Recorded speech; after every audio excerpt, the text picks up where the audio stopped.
AEW Fight for the Fallen. Tonight, 2020. I'm glad you guys are here. We're going to get this thing started in just a minute. If you're new to the channel, I hope you guys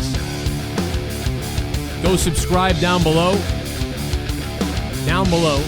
Hit that sub button. You know where it is. And hit the like button and stick the thumb directly up my bung hole.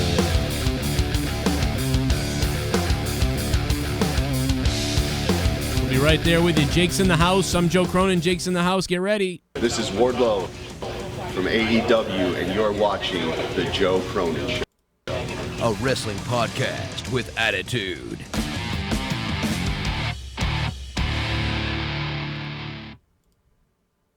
Boom. July 15th, 2020.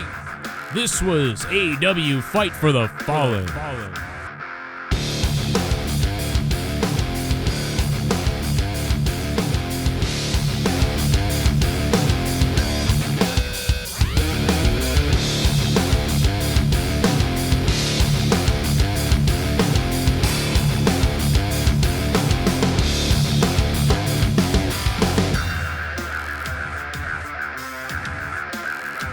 All right, guys, what's going on, everybody? I'm waiting for the alert to go out to everybody. Hopefully it does. Most people knew we were live here right now. Hopefully everything works out. Lots of stuff coming tomorrow at 11 a.m. I got a video about Jericho and the demographics. Funny enough, it was about his comments about the demographics yesterday, and then today he actually used that as a gimmick, calling himself the Demo God, which is hilarious because I made this video about that topic earlier, but not knowing he was going to go into it tonight on Fight for the Fallen, which, by the way, I keep calling Fighter Fest by accident, so I'm sorry about that. So similar, so close together. Yeah, doing the same thing. I did this last year, too. I got confused. I got friggin' confused. Yo, what's up to everybody in the chat? Hit that like button if you can. You love the echo. It's savage. It is savage. Savage. My other mixer with all the other effects is actually going to be hooked up soon.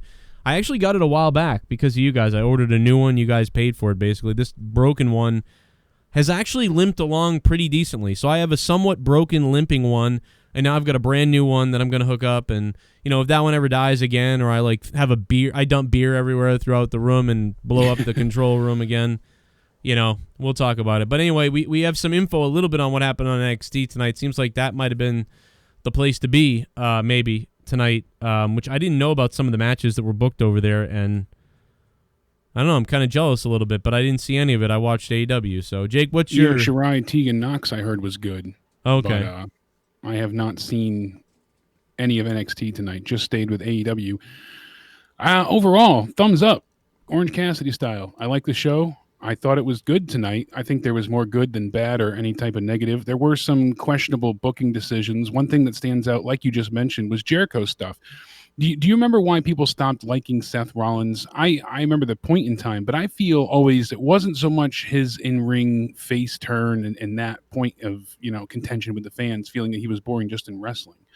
I always attribute it to the fact of he was opening his mouth on Twitter and being argumentative and kind of petty about things as well. Right. And that's when the fans started to revolt against him and not want to hear what he had to say and didn't really care for him anymore.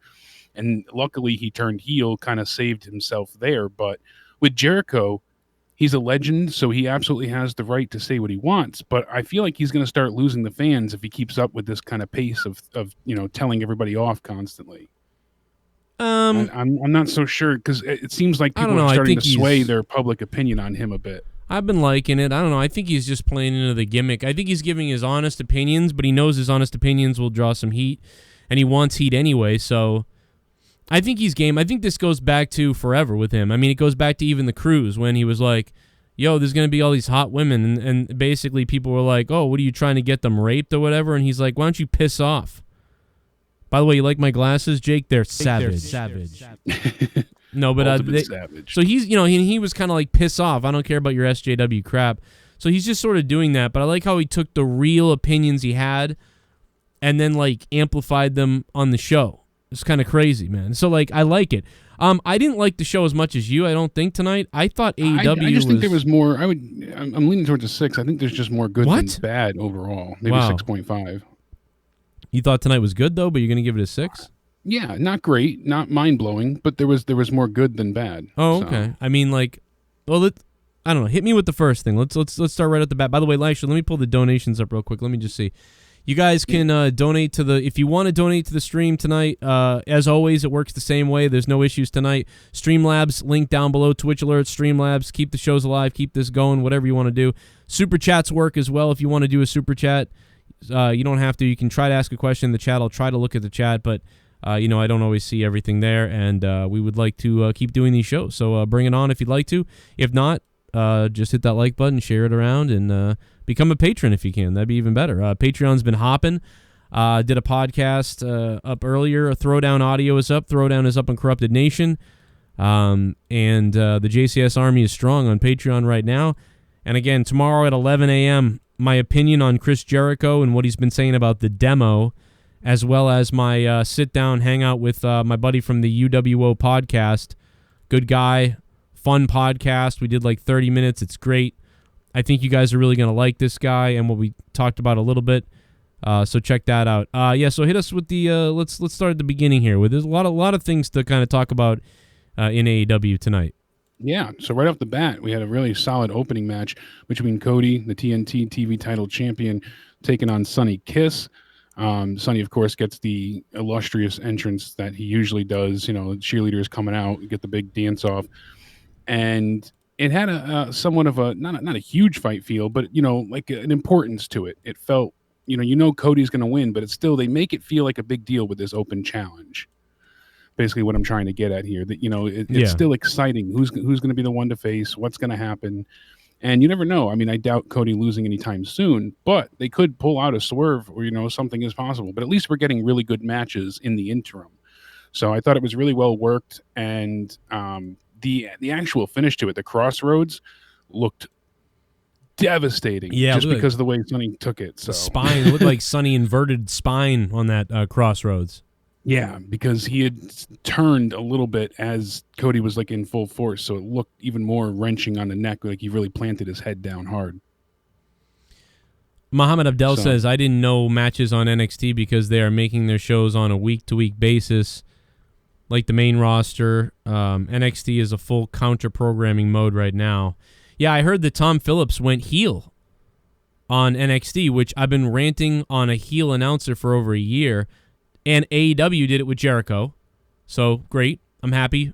And I'm not saying they, by the way, I'm not really saying they took my idea. I don't think they're real. I'm not one of these people that thinks they're listening to everything I do, and that's why they did it. They just did it because they have a brain like most of us. Hey, we need a heel announcer. We need someone who's entertaining. Jericho's entertaining. Put him on.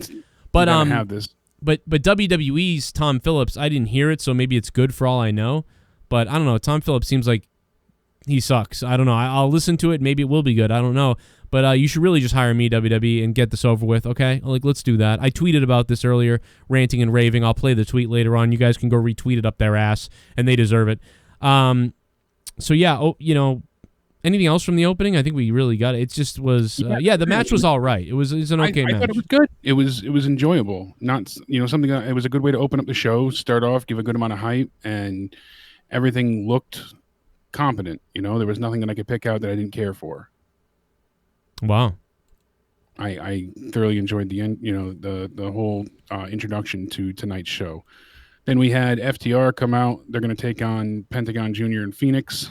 And I thought a few people were being sarcastic on Twitter, being like, was the truck actually taken? And I'm like, do you not hear JR ranting incessantly? But if you're not listening with audio, you wouldn't, they didn't really make that story the most obvious. So right. Yeah, finally, at least that's rectified. We don't have to hear about the truck anymore. JR can calm down about it.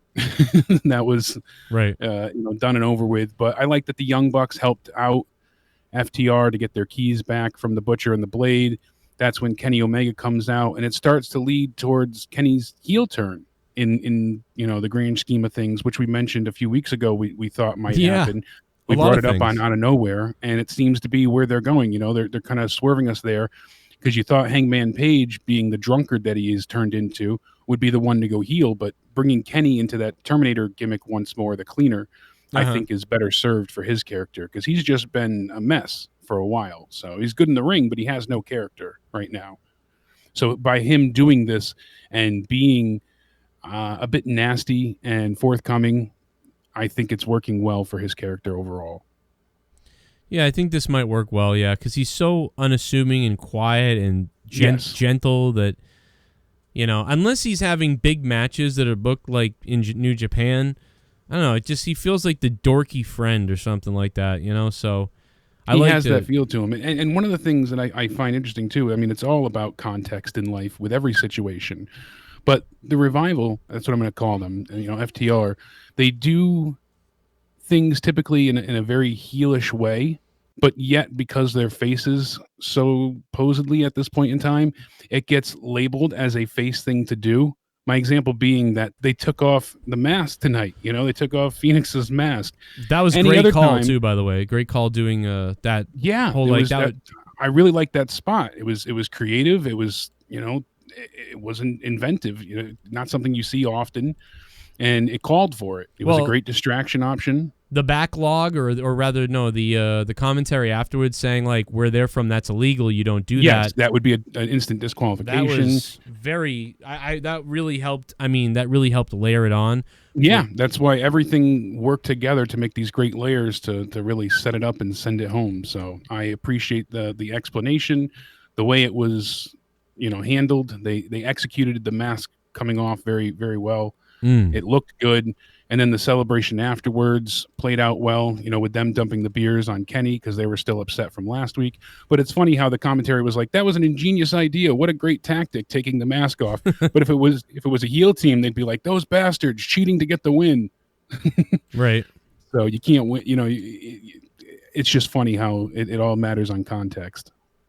Yeah. It was a good layering, I guess. I don't know, like it added to the whole thing. I didn't think about it. Like, I'm not somebody smart enough to think about, like, oh, I mean, like, I thought about, like, oh, wow, taking a Mexican wrestler's, you know, a luchador's mask off. Like, that's Jesus. Like, I could see that. But what I didn't think about was the fact that it's illegal in Mexico. So that's what I really appreciated, the commentary layering that on. I don't remember who it was specifically that brought that up first, but man, that was really good to hear that, because JR and Taz were working well together too at that point in time. Taz at times would be the heel, and JR would be his kind of silly yet inquisitive, like asking questions self, and it just worked out well. I thought there was no real bad moment in commentary tonight. There were some parts that were a little less enjoyable than others, but there was never a point where I wanted to mute the TV or cut my ears off. Right. Yeah, I thought the commentary did better than normal tonight, and even the part where I tweeted it out or something. So you know, I'm gonna skip ahead a little bit here, but we'll go back up and talk about it from the beginning. But then after that first match, which we thought was all right first match, I thought it was all right. It wasn't the greatest thing, but okay, it was a good opener, and the belt's on the line, and I like it being in different positions on the show every week or whatever. They dumped the orange juice down on Jericho, and after it's all over, Excalibur, Jericho says something like, it was something about the replay happening, and then he said something about, like, I hate that towel or something like that, and Excalibur said something like, yeah, that is a mess, but you can actually get it on AEW.com or something like that. It was really funny. It was a subtle jab. I don't remember. I wish I saved it here. Placement. Fuck, it was really good, man. I wish I saved the sound clip on my screen. I turned off the AEW show, though, on my screen. Otherwise, I'd pull it up. But it was really... So anyway, the banter with Jericho and Excalibur was the funniest banter I'd heard yet. I also really enjoyed Jericho making fun of Excalibur, because that's exactly what I would do. I'd be like, well, you know, Excalibur, you just know everything, you idiot. Like, I mean... Yeah, because he said one of the moves in the year was 95. And he's like, what are you, 5 years old? Or 98, whatever it was. 5 years old? And he's like, oh, I was 18 then. And Jericho's like, shut up, dummy, you know? Well, I think he said fair enough on that one. But he basically did do that all night. You're right. And it was great. The best thing was, you know, he was basically like... you think you know everything, Excalibur. You got an answer for everything. What is that? You know, he's like, you're like the student that knows all the math equations but can't get laid, you idiot, or something like that. And it's just he's like picking on Excalibur for being a dork, a sports dork, and so that's really good because that's what he is, and so like that really helps out. JR isn't really playing into this stuff, unfortunately, though. He's kind of like lost when like they really need a Gorilla Monsoon. They really need. I hate to say this because I love Jim Ross, but they need a Gorilla Monsoon. I mean, like at one point, JR was like, well, why don't they just call the cops? The car is right there. Why don't they call the cops? I wonder why Jericho is breaking fourth wall on all this stuff. Is it to be funny? Like, because in the past, you wouldn't do that. In wrestling, it was like, don't bring that up. Now it's like JR brings it up on purpose to be funny, I think. And then it's like, but after JR said, well, the truck's right there, why don't they just call the cops, like, and come get him or whatever? And then, Jericho should have been like, Jim, why don't you shut your mouth, Jim, before you get someone in trouble? Well, I'm just saying the car is right there. Just call the cops. Maybe we'll call the cops on you. That doesn't make any sense. Anyway, and they're just like that banter. But Jim has no banter really right now. He's kind of like Morrow. He sort of half responds like, okay, fair enough, whatever. Yeah. But like they really need a demonstrative guy like to be like. He's more trying to keep up with the pace of what's going on in the ring and around him. I feel like. Yeah, it's like can we not like he just doesn't have that.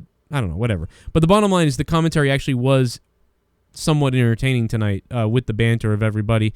And even Excalibur, just getting picked on. But anyway, take us back to the Jericho promo, which is, I think, where we're about to start. See, I really didn't care for it, and I agree with what Matt said in the chat. It might rub some people the wrong way. It's hard when you do the whole breaking the fourth wall thing. We've discussed this many times in promos before. Sometimes it's a masterclass. Other times it kind of falls flat. For me, this is one that I didn't really want to hear about your demographic, and it one kind of feels like you're grasping at anything to like reclaim relevancy, and I know that's not the case here, and usually they do beat AEW, but you figure don't brag the weeks you win, just keep doing what you're doing. It's again just part of that overall pettiness issue that I have with AEW when they pull out certain things. You didn't you didn't enjoy the demo god? I didn't care for that. Wow, I was like, wow. I didn't really like his I actually already talked about this in a video that's going up tomorrow at 11 a.m. on this channel. Stay tuned for it. But I sort of said, like it's funny they can just cherry pick the numbers they're looking for or something. So it's kind of weird. That's what it feels like, exactly. So, but I understand what they're saying, and he's right. And so I didn't mind it, and I thought it was okay him defending it the way he did in the video that I saw. And then I'm just shocked, and then he actually literally takes it to his character on the show tonight. So I thought that was kind of funny. He's a master class at it. It's not that he didn't do a good job. I just didn't care for the topic and what he was discussing. Jericho's still, one of the best they have on the mic, obviously, no doubt about it. I didn't mind it as much. I liked it, and I thought then the orange juice comes down. I liked that. So there was like two parts to this. There was part one, the demo god portion, and then part two was everything to deal with Orange Cassidy. He's not going to get his rematch. Cassidy's out there, and he's like, oh, he did good, but not good enough. And finally you see him. He's like, take off your sunglasses, fold them up, shove them up your ass, and, get the hell out of my arena. Calls him a piece of shit constantly. And you see Orange go ahead and give you the big thumbs down, and that's when the orange juice falls from the top. And I thought that the overselling was just enough for the orange juice with Jericho screaming, and One and Proud and Powerful was flopping all over the ring, which was funny. I didn't think it was. I think that they should have. Egregious. I think that who was the guy really doing the McMahon? It was oh god, it was one of Proud and Powerful. I always confuse. It was names, say the names, and if anybody remember, I can't. I always Santana and Ortiz. It was I think it was. I think it was Ortiz. No. Yeah, it was. It might have been Ortiz. Yeah, it was Ortiz. It was Ortiz. Ortiz was overselling like McMahon on the ground. No, it was Santana. Oh, was it Santana? Okay, my bad, man. No, I'm just kidding. No, but Santana and Ortiz are great. I really like them. And so he's rolling around like Vince. One of the reasons why it was kind of it was like too over the top was because there was no zoom in. At some point, they should have been zooming in on the guys in the group, but they really held a wide shot for a long time. Yes. And that made it kind of like unrealistic that he was jumping around like an idiot, so it was kind of goofy. But then it became so over the top to me that I began laughing hysterically. Like, it's weird. At first I said, oh no, that looks really cheesy and bad that he's overselling it that much. And it would have looked better if they had zoomed in on him so you couldn't see how dumb it was that he was rolling around like that. But then because it was a wide shot for so long, it became hilarious how dumb it was. And anyway, overall, I enjoyed it and thought it was funny. Ortiz. So we're going back and forth here. Yeah, so I was right. Yeah, because Santana is the short-haired one. So yes, fucking I'm right. God damn it, Jake. That's right. I doubted myself to begin with. You fucking should doubt yourself. You goddamn 98.5 the Sports Hub looking co-host motherfucker like you. Look just like my dad out of it. Yeah, well, he probably impregnated every whore on the block. I wouldn't doubt it. Rat bastard. All right, well, anyway, yeah, so I like that thumbs up segment. But again, like, I wasn't that high on AEW tonight. But again, it was a solid sort of show. It was a good show. But I think I'm gonna drop a 6.52 tonight on AEW. But anyway, that segment ends. Maybe I'll change my mind. That segment ends. What did you think of the rest of it? I really liked the Elite match. Usually I'm not crazy about them. Mm-hmm. They worked really well with Jurassic Express, and Marco Stunt beforehand has driven me nuts and pisses me off. Drove me nuts tonight. I didn't have as much of a problem with him tonight as I usually do. It was retarded that he was beating up Kenny Omega. I thought that was just goofy. I like the way they handled it tonight, because usually I'm in the same regard. I was so pissed when he was fighting Lance Archer, and that was ridiculous, him getting any offense in. Yeah. So I don't want to sound hypocritical, but because Kenny, they even said Jericho was selling it. He's not taking his shirt off, so he's not taking it seriously. And the way they built that up, he's not in full gear yet. He's just going with the flow because he's undermining his opponent. That all played into Marco Stunt being able to get some offense. And Stunt got that crazy Canadian Destroyer on Matt, I believe it was, off the top, and that was a crazy triple move, so triple team, maneuver. When Marco Stunt talks, I think about cutting myself in the privates. Like, I really do. Paul just said his voice is AIDS as well. Yeah, a lot of people. Marco Stunt's voice is AIDS. I'm gonna play a donation. So I mean, what are you gonna do? But what's up, Joe and Jake? I want to release my load. Oh, go ahead and release your load. Brokenlion, thanks for the $2, man, and keeping my shows alive on the air. Thanks for the donation, Brokenlion. Oh, shit, it's turkey time! It's turkey time! Turkeys hate us. Turkey time. What if they filleted us? What if they killed us? Turkey. And ate our children? What if the turkeys ate us? What if they filleted us? If the turkeys ate us? If they had to hate us? The Thanksgiving was a little bit different. Instead, the turkeys ate us.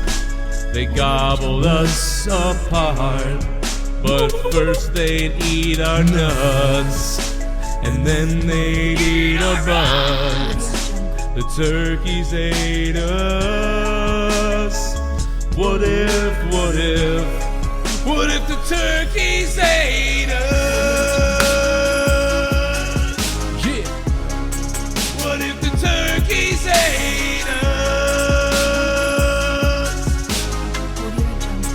What if they ate our fucking nuts?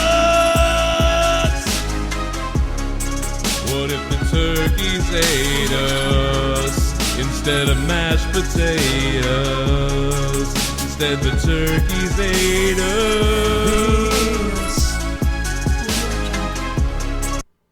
Tonight was a solid 6/10. It had some nice builds for future storylines. Best match was EFT versus Lucha Brothers. Thought the ripping off the mask was genius. Orange Cassidy and Jericho's rematch will likely be when Mike Tyson returns, possibly yeah, Tyson will get involved then. Yeah. Let Orange Cassidy win, and then freshly squeezed gets the victory, and that sets up Tyson and Jericho. Dude, I'm pumped for Tyson. Let's go. Let's get Tyson going. Dude, let's get him going in AEW. If you want to step in the ring with me, Jericho, I rip your heart out. I rip your asshole out. I rip your asshole out and I feed it to your kids one at a time. What's the name of your kids? I'm gonna call your kid fucking faggot, and I'm gonna beat his asshole in, motherfucker. You cracker ass honky. Money test. Money test from the Goon. Shout out to the Goon. Congratulations, your account is not in the negative. Thank There's you. your money test. Money test. I'm a test Jericho's asshole. Replace Junior with Vampiro. Vampiro, it says. Play my fucking music. Play my music. Where's my fucking music? I still love that. Super Chat Party. Yo, Goon. Thank you, Goon. Super Chat Party Takeover Time. Oh, shit, dude. Oh, my God, bro. Yo, Everyday Jam. Everyday Jam. How you doing, man? Where's throwing in the pipe bombs, the little bombs? I gotta find that clip. I'm looking for it, man. I don't know where it is. Vamp. I'm just typing vamp. Maybe I find. Oh yeah, here it is. I got it. Cool. Here we go. Where's the fucking music? Later on Patreon, I'm gonna be putting out a video soon all about that situation and kind of reliving it again, because it's one of the funniest moments to me ever in wrestling. And that whole entire Triple Mania event was just a travesty. Like, it was just a disaster from start to finish. So much botching and oh my God, just crashing into the audience and hitting that guy's wife. And the whole thing was a nightmare. It was a debacle and a half, dude. It was one of the funniest things. There's match after match, like, people got injured, music didn't play, timing was wrong. Production was a mess as well. Timing was way off for a lot of the matches, the finishes, audio cues, botches switching between scenes and camera work, and the whole thing. Botches. There was the botches. Nightmare. There's always botches a lot of times at Triple Mania. Like, that's a thing. Yeah, because they're so fast paced that it haans often. Well, also too, it just seems like there's so many people showing up and they didn't plan anything, and they're just like, "Yo, we'll do this and that," and then whatever. We'll call it in the ring. Yeah, you get weird stuff in Lucha Libre a lot. It seems like, at least when I watch Triple Mania, but. Not only was did the matches have some botches here or there, but just the whole thing had it was everything, like you said. It was just. Where's the fucking music? The music this time, is I don't the think thing. They need your help in the ring. They need Play your my help. fucking music. Forget about your music, Vampiro. It's the music that's gonna tell these people to cheer. Like, whatever. Matt Stryker was great, dude. I don't know what's funnier. Like, Vampiro just flipping out and being like, "Where's the fucking music?" Or Matt Stryker just being like, and the best thing is, like, in Mexico, like, most of them, they just heard gibberish. Like, in America, if a Mexican guy was like, "Where's my music?" Like, he would just be like, "Oh, blah, blah, blah, blah." So you're just like, he's yelling at them. Like, I don't know what he's saying. But a lot of Mexicans, know English a little bit, so maybe they did hear it. But, oh, God, it's so funny. Anyway, where were we with AEW? I'm sorry. By the way, Soundwave92, thank you for the $29, bro. That is the largest donation of the stream, and you are a god for doing it. Kenny Omega looked like a man possessed tonight. He looked pissed at the end. He was slamming everybody around with the full Nelson, suplex that he does. V-triggers for everybody. It was like a buffet. This is probably the best he's looked besides the Ambrose or Moxley match and all of AEW history. I'm telling you, because now he's really starting to have a bit of character on top of his amazing in-ring ability. So, I mean, usually he puts on really good matches, but there's nothing to it besides some finger pointing. At least now there's a bit of, rhyme and reason buried under there somewhere. So, obviously it was going to be a spot fest, and we had a bunch of spots in the match, but I enjoyed it. I thought they did really well and made it seem believable when Marco was in there. Oh, right. Yeah, I mean, it usually bothers not me for me because he didn't take him serious, and Marco kept getting like these sidewinder moments where like he was coming out of nowhere to get the last hit in, or to he wasn't dealing out most of the offense except for that initial run, and obviously Kenny just wasn't taking him as a serious threat. So other times where he's getting like actual offense in and beating up guys 3 times his size, that's infuriating. But I feel like tonight it worked in the way that they handled it. He still enraged me. I didn't like it both him. ways. No argument there. I can still see it being infuriating, but yeah, I then couldn't we had deal with Sheeta's interview backstage. Good English. She did a good job. She went ahead and basically said that, it doesn't have to be Nyla Rose if anyone's ready to step up, because they said the 4 out of the 5 top ranking women are unable to compete for various reasons. So the small falling apart division that they do have is in shambles, whether it be COVID related or injury related. Britt Baker's injured, other people are suspended, and some people are sick. Other people just, don't know what's going on. So unfortunately, not a good look. And then we get to the one part that I truly didn't care for. I don't watch AEW Dark often. I've missed more than I've seen. I've missed a lot too, man, which is too bad because sometimes they really do a great job since the beginning. Yeah, it's not even so much that they're just doing a good job, but the fact that they kind of have made it must-see lately. They're trying to incorporate a lot of starting storylines there, then they pick up on the main roster. Lo and behold, the Nightmare Sisters. So we have Allie and Brandy Rhodes together, which was a bit of a surprise for me because I hadn't seen them work together on Dark. So we have Dustin in their corner, and again, it's just like, oh, Brandy wants to do something, let her do it.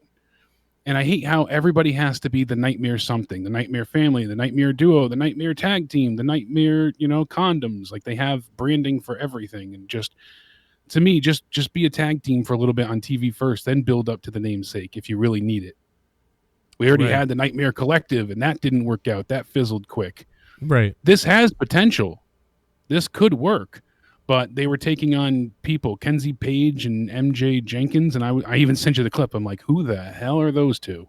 It looked so random. I was like, who the hell is this? Well, yeah, the one girl, the other chick was so white that Sheamus is blind right now. Yes. Somewhere. But no, they were. I mean, it was. Sitting next to each other was such a contrast. My eyes didn't. They just started watering. Yeah, my eyes were freaking out, dude. My pupils were like, when they zoom in and out on things, I was like looking at their tag team. I was like, it was very weird. Super Chat Party. Everyday Jam, baby. Everyday Jam. You got a bunch of those coming in. Everyday Jam. Yeah, somebody said, stop being cheap and just drop a hundy. He did that already. He did that the other day. He dropped like $200. Yeah, crazy bastard. Yeah, man. Everyday Jam is a beast. Gorilla Strong called it last week when Nyla Rose said, he said that Vicky Guerrero, and he was spot on. And I think it's a great choice. He stole his idea. Yeah. Hey, great choice. Great thing to have. Vicky Guerrero is a heat magnet. I'm trying. I don't remember the name of the pay-per-view, so maybe someone in the chat will help me here. But I remember it being the night after the pay-per-view. I think it was 2009, or maybe 10, in that vicinity. John Cena got thrown through the spotlight by Big Show when he faced Edge, and it was a last man standing match. Well, at that pay-per-view, the Raw the next night, they awarded Randy Orton the WWE Heavyweight Championship that he had won from Triple H the night before through, again, nefarious heel Orton means. And Vicky Guerrero opened the show. No pyro, no raw music, no, just her. And her standing there, the lights came on. She said, "Excuse me." And the boos were so loud that my ears rang. It was that extreme go away heat. It wasn't even just heel heat. It was ungodly deafening. I cannot believe how visceral and nasty, hissing, spitting these fans were at Vicky Guerrero. It was unbelievable. Absolutely unbelievable. Might have been over the limit, Backlash 2009. That's what it was. Thank you, Zach. I knew it was something after Mania in the line of those, but yeah. Oh my God. It might, CJ Bradley says he doesn't care about Nyla Rose still. I think it might make you care about Nyla Rose because this might be a way to get her to speak less. She has someone speaking for her. And just like Taz has helped Cage, I think that she will go ahead and she'll help, Nyla. So Vicky Guerrero is great on the mic. And I'm telling you, it was just that total, yes, Mike, fuck you, go away. And it was incredible. Yep. Thank you, Jimmy. Backlash in Providence. So it was Backlash. But yeah, I remember she came out and starting the show and just, it didn't stop. People just didn't stop booing. Randy Orton came out still booing over because while she's continuing to talk. We couldn't hear any of the opening promo at all because you just heard booing. And WWE events are extremely loud. So incredible. Love to see her in this position. I do find it exciting because she is just that heat magnet. Plus, I really like Vicky. You know, she comes from humble earnings, and she's just a very good person, it seems, all around. Anybody that's ever spoken about her has spoken so highly, saying that she'll do anything for anyone. It certainly seems that way. Then we had the main event, I believe, after that. Yep. Taz had his promo in the ring and saying Moxley is just, letting out some propaganda BS that happened earlier in the night, saying that, Cage isn't 100%. Basically telling him to shut his mouth and he's fine. And Taz said that while Moxley was at home quarantining with his wife, Cage, he was wrestling. He was beating ass. So he said, bring out the AEW title. And, I really think they're going to go with what Joe had said previously, where now the FTW championship is going to mean more than the AEW title. I think you really hit, the nail on the head with that one there. I think eventually he's going to probably separate from Taz because it's going to become evident that Taz didn't do that for the right reason. He did it because this guy thinks the FTW world title is worth more than anything. And I'm worried that they're going to do that in a way. They might, because he's going to say, well, you know what? The AEW championship didn't matter. You're already the FTW champion. Instead of saying, I didn't want you to be injured and have 5 months out again to fix your arm. And by the way, I can't have a client that's on the injured list again. That in the past, Taz has actually acted like this in real life, like constantly. So that's why I've always hated this belt. That's why I said this a couple weeks ago, because I've always hated this belt because he just constantly brings it up, and I'm like, oh my God. Like, it'd be like if the $1 Million Man brought up his, like, outside of, it's the same sort of thing. It's like, dude, this means more to you than anything else. Like, what the fuck? All right, we get it. Like, FTW, what? I don't care. And now it's in AEW, and he's probably going to do the same thing here. So it totally makes sense to me that he's doing that. So it's like, but unfortunately, it looks like that is the way they're going, and I don't know, bro. But like, why do that tonight? Like, tonight, this seems like such a waste. Like, why not have Darby Allin just interfere in the match anyway? Why have him throw in the towel? That would have made so much more sense. That's why I didn't care for the ending of this. I wasn't crazy about this match to begin with. As you noted, there was one spot that had a great shot, and that really could be in the opening. If you want to explain that better, when they went ahead and the sweat came flying off, like you had said on Twitter, that was a great moment. But all right, you got to go to bed. Come here, give me a hug tonight. There was also a moment where we had that huge dive to the outside, and I was like, "Holy shit!" So, but Moxley was smart. He targeted Cage's arm. He's putting it through the barricade, kicking it, wrenching the arm over the top rope.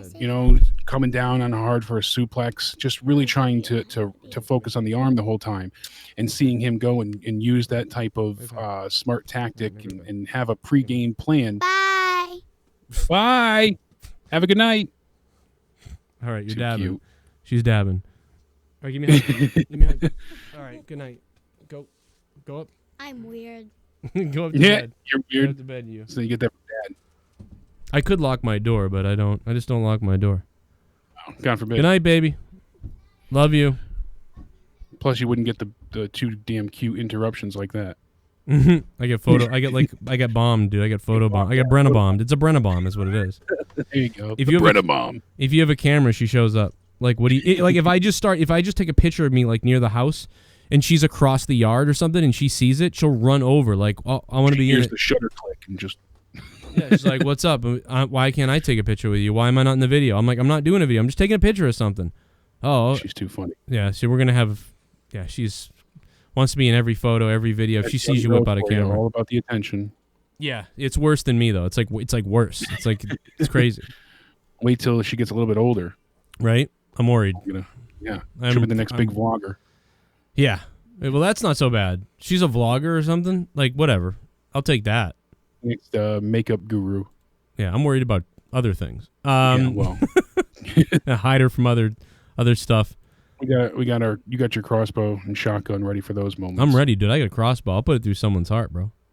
Let's go. Hit that like button down below. What'd you guys think of AEW? Keep hitting it up in the chat. I've been looking at it for a long time, brother. Looking to the chat, checking it out, see what you guys are saying. Pretty much agree with you on all that stuff about Vicky Guerrero, by the way. Just love her, like love to hate her, love her. It's like one of those things I actually am annoyed by her, and it's like I hate her, but then like in real life I really love her. So it's like that's great. It's a great combo. Mind you, Eddie, all that stuff. Oh yeah, she works just very well. Yeah, really enjoy it. She's a hard worker too. So you hear Ryback on the show earlier? You hear Ryback? Yes. Oh my God, I heard him call in and just make some crazy claims. But hey, if he's happy showing himself off for some stacker burn. He was tweeting out nudes to promote giving away $500. Like, how weird is that? Well, $500 on his site, so to give away for his supplements, I believe. Right, in supplements, you have to purchase something to get an entry. So, oh my God, dude! He really get 15% off. I thought that was illegal, by the way, but I don't know. If you guys missed, who knows with him? If you guys missed, well, he's in Las Vegas. Maybe it's okay. Maybe if you guys missed that video is up, so check that out later. My talking about Ryback in his semi-nude photo and everything else. I had to put parody all over it because I'm like, he's the type of guy that would be like, I'm gonna sue him. So I had to strike that down and sue you. Yeah, I put parody all over it to make sure I cover my ass. I saw it was. I like the guy. I wish he didn't hate me so much. I know that he's like, you say you like me and then you shit on me and then you like him and then shit. But it's like the guy has never ever given me any kind of. He's always been negative to me. So like even after I apologized to him, he was negative to me. So the guy's never been negative. He doesn't owe me a damn thing. I'm just joking around. I hope he, it's like, but he can't take a joke. I don't know. And then literally his guy lied to us, and then he said we were lying, and now he agrees that his guy lied and never says, "Oh, sorry, Joe. We all got in a fight about nothing over because my guy was a liar." It's like you can't even recognize that your guy Pat Buck was the guy who caused all this. Anyway, whatever. Let's move on. It's old news that I could repeat a million times over and cry about it till the end of time. But I enjoy bringing it up because it is hilarious to talk about. Where are we on AEW? I'm sorry. That's it. We have finished and gone through Dynamite. What? There's something we missed, right? No. We really? talked about John Moxley. We said Moxley's promo was really funny outside. I thought it was a good promo, and then at the end he said, like, he was like, "Good luck, because you're." And the way he said it was funny. I don't remember exactly the way it was, but he said something like, "Good luck, you're going to be in the hospital," or something like that. And he just said it so like casually. He was like, "Well, good luck, because enjoy the hospital," like, and he just walked away. And it was the way he just said it, like it didn't matter, like enjoy the hospital or whatever. It was really funny to me. I don't know, dude. So John Moxley saying enjoy the hospital or have fun in the hospital. I don't know why, but that got me laughing. I'd give AEW probably a 6 out of 10 tonight. I'll go 6 out of 10 tonight. AEW thumbs up, but just barely. Thumbs up. He said tonight we fight for the fallen, and then he said that Taz stated he couldn't perform a paradigm shift on Brian Cage because he's too big, and he said he might not even use the move. Instead, he would rip Cage's surgically repaired torn bicep clean off the bone. Enjoy the hospital, he said. So he should have said enjoy the hospital. It's a great time to be in it right now. You're gonna love it. Well, yeah, exactly. Well, that's why he said he was frustrated for everything he dealt with the past few weeks. So he did kind of make light of that as well. But I like the fact that he had a game plan and he was going to go out there and execute it. It made him look very intelligent, which is kind of a different side of Moxley. Usually he's just very much a brute. He goes out there and puts his all into it, and gets his ass kicked, but he's near indestructible. Well, this time he had a game plan and he went for it, and it worked out very effectively. He targeted the bad surgically repaired arm, and I was not thrilled that Brian Cage really didn't sell that injury at all whatsoever, especially at the end attack. And having him lose, even if you're going to throw the towel in like they did already with Cody, one, we've seen this angle like they did with MJF, and two, it's just you're burying the man. You're taking him down a peg. You're making him feel less important than he should be. He should be this huge, credible threat, and instead you made him feel like just a stepping stone. Yeah, so I don't. That was a huge mistake from them as a booking decision. They should have just had Darby Allin interrupt the match. Yep. Even when he had the armbar locked in, he gets it released, and that's when they love their lights out moment. I've never been crazy about the lights out thing. Yeah, lights out again, and for what? But what they could have done too is they could have had what I would have done, how I would have booked it, is I would have had Cage 3 times in the match cheating. So right at the beginning at some point, I would have had Moxley kind of injured by some kind of cheap shit. Like Taz throws salt in Moxley's eyes, and then Cage has knucks, and he hits Moxley in the eye with him when he's not looking, the referee's not looking. So they get him like twice, and then later in the match he does something else, and then Jericho, JR or somebody could be like, "This is getting ridiculous. This is getting ridiculous." And then towards the end of the match, they're doing something again, like where it's like this is really bad, and the referee doesn't even see it. Maybe the ref takes a bump. Maybe the referee takes a bump. Yeah, maybe. And then the lights go out because now Darby Allin interferes, and he doesn't piss off Moxley because otherwise Moxley's like, "What's up, dude? I was having a match. You interfered in the match." But instead, it makes sense. He came out. He goes, "I saw enough. I was in the back watching, and I wasn't going to watch. Be a superhero. Yeah, I wasn't going to watch this piece of crap who didn't even deserve this free FTW crap title in the first place. Now he's going to get another one by cheating. Like, and I've been waiting to get my revenge on him, and tonight I had enough. That type of thing. Like, and that would have booked it way better because they would have been building this cheap shot mentality throughout the match, making you angry. So when Darby Allin shows up at the end, you're actually cheering for him a little bit more. Instead, you kind of predicted that he was going to be there, and then he was there, but already they threw in a towel, and that was just lame. So, it was very lame. Dude, and thumbs down on the main event tonight. What were they doing with that? I don't even give a crap if they go with the thing I was saying where Taz is like, the FTW title, that's all I care about. And like, even if they are going for that, and this is part of that story, I don't give a crap. Wait to tell that story later. Do what I said in this main event. Give us more time but they've done this so many times in AEW's history, their short history so far, where they have these huge implications and gigantic matches, and then they're just over with. And by the way, Jake, look at the feud that Jericho and Cody had. That was so short-lived. Same thing with, I felt like Moxley, and we got it in Jericho. There's so many times where MJF beat Cody once, and that was it. And we got all the build-up to get to that match. Match happens, it's done. Now it's good because you don't want to drag out everything, and not everything needs multiple matches. But when you have those be your main starring matches, let that be the focal point, and have at least 2 matches out of it. So and avoid the blackout. The turn out the lights thing, because you've done it so many times. Like, try to save it. So if you do a ref bump to be the last thing that happens in the match, have Darby Allin just show up at the top of the ramp, and then JR can be like, what the hell's that? And then he comes flying down the ramp again, or he's skateboarding to the ring, jumps over the ropes or something, whatever. And then you can still have the excitement of Darby Allin showing up without the lights going out, I guess. But whatever. I'm over criticizing the lights going out because they're just going to always go out. But whatever. No, but that's so frustrating. It really is. It just feels cheap. Yeah, and it's back in the late 90s, early 2000s, even with WCW, or ECW, you'd still kind of roll your eyes, but it was cool at the same time because I was younger, so I didn't mind it as much then. It just a little feels more theatrical. childlike. It was also a little more theatrical in the WWE. Yes. But no, man, overall thumbs up tonight. I just didn't. The main event I thought could have been done better and a lot better. I thought the main event was it was really a. Yes, Bradley's right too. Even the Brody Lee feud was very short. They get these big moments and then it's just skipped over. As for WWE, you might have the same opponents for 5 months in a row. That we don't want. But at least get 2 matches out of an ordeal, or get more of a payoff. I feel like they have all this story, all this build, and then you just get to one quick match and it's done and over with. And there's more you can more blood you can squeeze from the stone. Talk about the virus, we were dying. Someone in the chat said. I've never seen someone say talk about the virus. Usually people are like, can we get back to wrestling? So now somebody wants us to talk about the virus. It's funny. Super Chat Party. Everyday Jam. Thank you, Everyday Jam. He's coming in with a train now, baby. The train is coming. He's got more where those are coming from, I'm telling you. Dropped a bunch of them.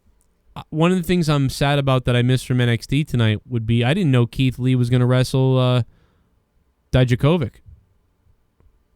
I thought that was... They're sending off Dijakovic, it seems like. I thought they already did well. that. I thought he was already heading to SmackDown. I was like, I thought he already was going to main roster, so... I guess this would then make it official.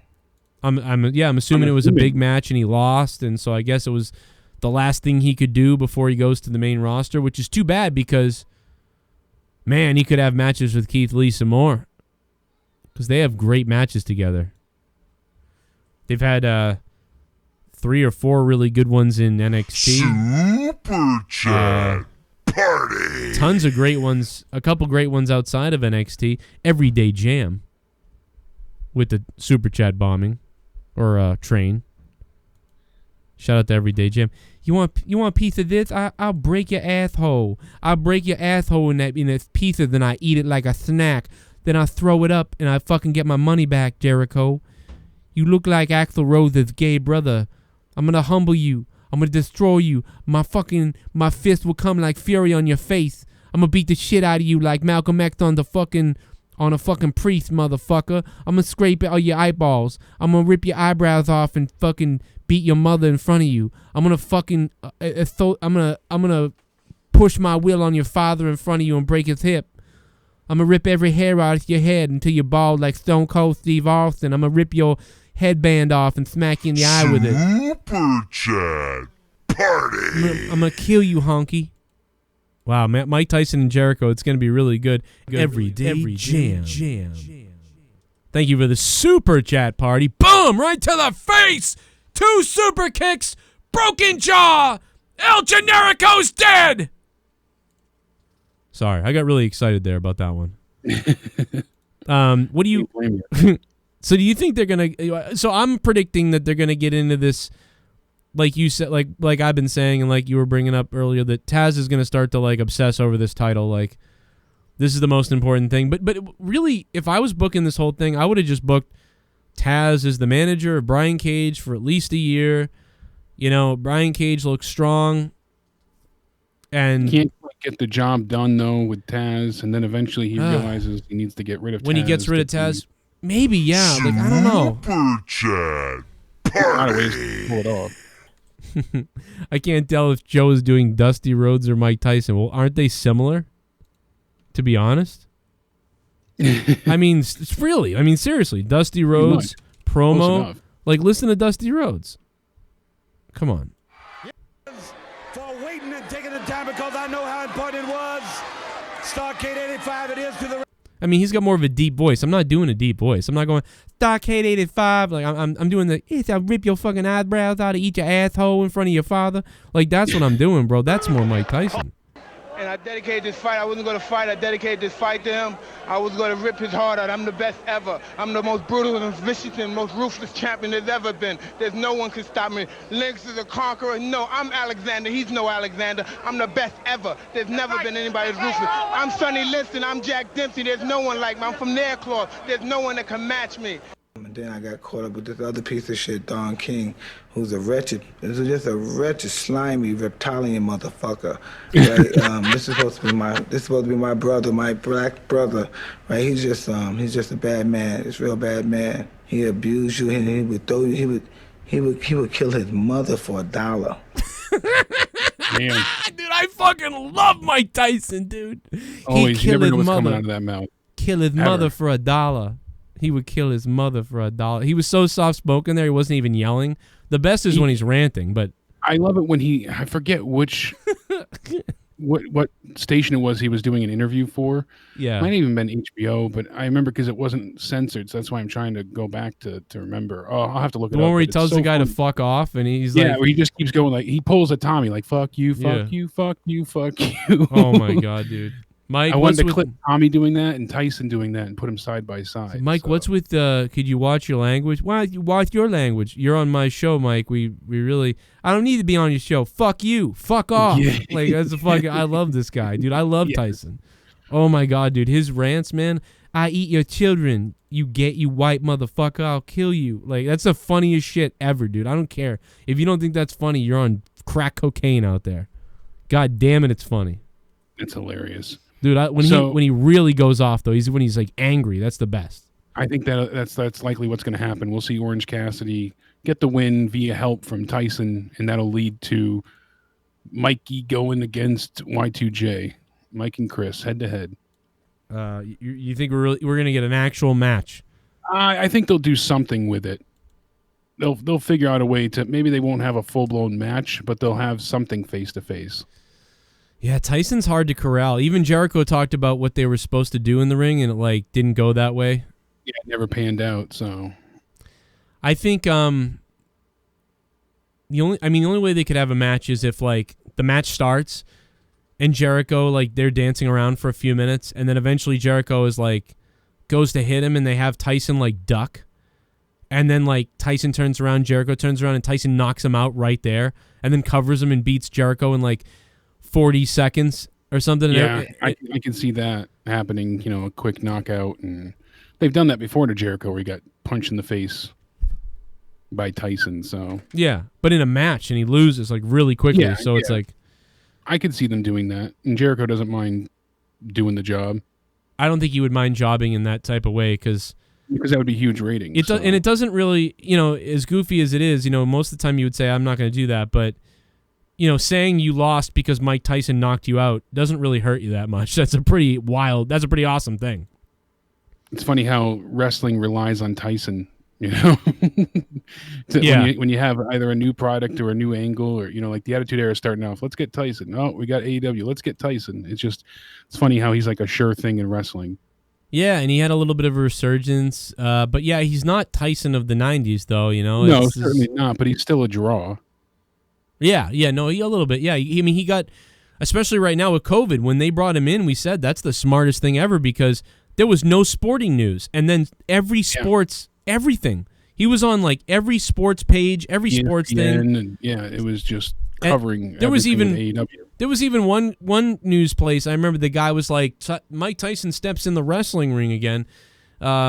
He's in one, and then they started bantering about it on the air. And when the guy was bantering, he goes, "So weird, you know, to see him get into that sort of that WWE stuff, you know." And they were like, "Yeah," and I'm like, "It's AEW, idiot!" Like they don't even know. They didn't even know it was AEW. Yeah, and they used to do that back in the day. The news would always say WWF. Even if it was WCW, and I used to think that was funny. And then at one point, they started saying WCW, and then they understood the difference. It was weird. And then everything became WWE again, and nowadays, it's back to basically everybody just says WWE. In fact, for years, people still, even to this day, some reporters still say WWF. You ever see that? They're like, oh, he's in one of those WWF like matches or whatever. It's less common, but I still hear. I hear WWE being called the name, you know, instead of other promotions more often. Right now you hear that like yeah, this is AEW. The guy says WWE. I think Ring of Honor, New Japan. I've heard them all WWE. So Lucha, especially for a while, which was funny. They have no idea. They're like, oh yeah. To them, the word WWE basically just means wrestling. Yeah, that's which is basically what you want. You know, like they don't even. They call us WWE because that's how they see wrestling. Wrestling is WWE. But Vince doesn't want to be synonymous with wrestling. He wants to be known for sports entertainment. So right, he wouldn't be pleased with that. Go figure. But it's like good that happens because then it always gets related to you. And brand recognition. Yeah, you really should want that. Mindset to have. That's what. But Vince is an odd duck.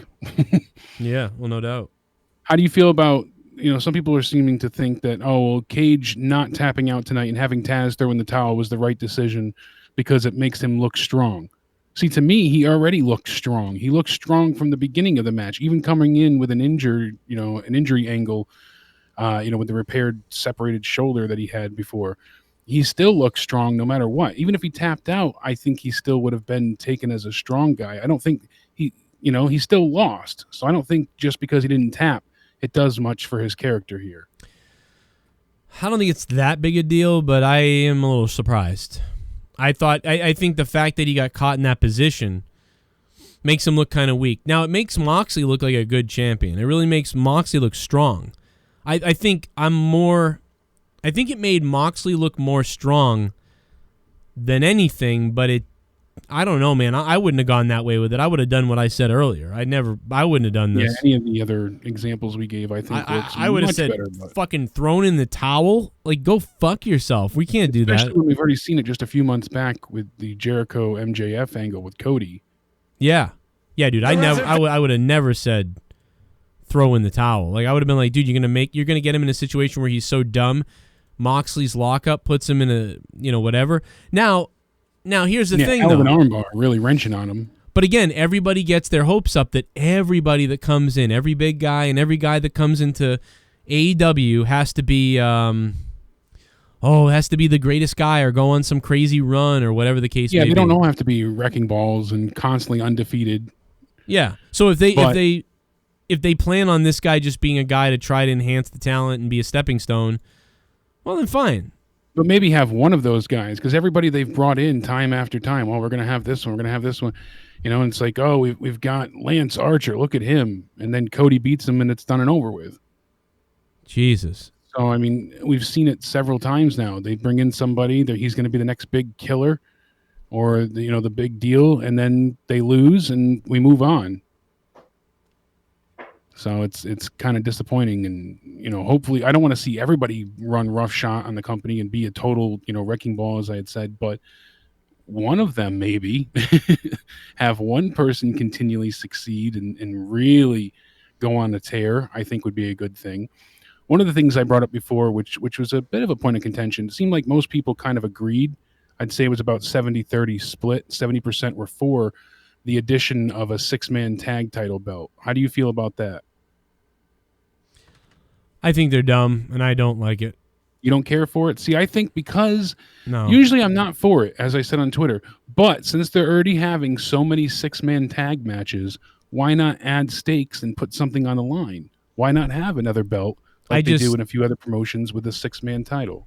I just think make the 3-man team, but 6-man just make the free bird rule happen for the tag belts, and if that's the case, to me, I don't know, dude. I find that to be convoluted as hell. Like, we got this belt, that belt, these belts, those belts. Like, it's like, what the fuck? Like, dude, there's way too many belts then to me. I don't know. I just think there's one too many then. And then 3, I don't know, dude. Be, 4 belts, and then this would be the 5th? Yeah, I mean, it would be, women's belt. There's no women's tag belts, but now there's men's. Right now, as far as 3-man teams, you've got Dark Order, Almighty D laid this out before, Best Friends, The Elite, SCU. Then you have Inner Circle with multiple members, Jurassic Express. That's 6 teams, factions right there. Yeah. Private Party, Lucha Bros. I'll tell you what the problem is. They got too many 3-man things. They got too many fucking things. That's why I thought it would be beneficial. No, it's the other way. They should stop the 3-man teams and start making 2-man fucking teams already. That's what they need to do. Make more tag teams so we can have a tag team division be strong, instead of dividing everything in half and having it devalues all the belts. So no, if they do 3 belts and have tag belts too. Now, if you want to get rid of the tag belts and have only 3-man belts, okay, I'm be down with that, I guess. That's weird, but whatever. But if you do 3 belts, then 2 belts, then 2 men's titles, then a women's title, like, fuck off. Like, no way. No way. Well, I can see it both ways. It depends on also if they're taking away from the tag division while having it as well. Well, I'm glad you're on the other side of this, because a lot of people do like it. I think 30% of the audience wants that, but I'm just, fuck me, dude. I'll shoot myself in the head. Yeah, the way I looked at it is seeing, all right, let's have something else that has a little bit more stakes to it, since you're already having so many 6-man tag matches. Make it count. Make it worthwhile. Put a little bit of flair on there. Yeah, I don't know. I just can't. Get rid of the tag belts. I'm on board. Tony Schiavone misses AEW Fight for the Fallen tonight due to the coronavirus protocol, so that's why he wasn't there. God, I hope he's all right. He was waiting on his COVID-19 test results, so he hadn't tested positive, but he hadn't received his test results in time, so they kept him away. Yeah, I might as well. Yeah, play it safe, dude. Yeah, and the good thing is Moxley never got it, I guess, so. Or if he did, he was asymptomatic, his body gobbled it up, and he's fine. And, yeah, thankfully he didn't get sick, and Renee's doing better, and that could have been much, much worse of an outcome. You figure if he got it at the late stages to when she got it, then it could have been another couple of weeks before he could even feel better, then return. So it really would have hindered any plans AEW had with their champion. All thanks to WWE. But Bleacher Report was talking to Tony Khan. He's been dropping some teases about the company's expansion. He's saying that he's going to be basically they're looking to procure more talent and hire people that you're more familiar with down the line. Wow. So they said Ricky Starks was a great signing, and that was totally organic. That's a good example, but I think there's going to be some other guys, maybe people you'd even be more familiar with down the line that'll make it into the company. So basically he's saying my dad's rich, and I'm going to be signing some paychecks. Did you happen to catch my episode of Throwdown, episode 100 last night? I did indeed. Your full coverage on Nick Cannon and watch him try that he tries madness. to twirl her My around God. and she doesn't go with it. Look at He, this. like watch was come on, oh come on, oh come on, oh fuck it, oh fuck it, forget that. We'll skip that part. All right, She's we'll skip too that busy part. staring at the camera. Yeah, she's like, oh look at camera. Yeah, him trying to grab her hand and twirl her, and she just no-sells it. Looks is like the Lion friggin' King. Beautiful. Ugh. That's fucking Simba in her belly. Fuck her. You know what? This Too is much what. to fuck her. Oh God, this is what you can fuck her belly button.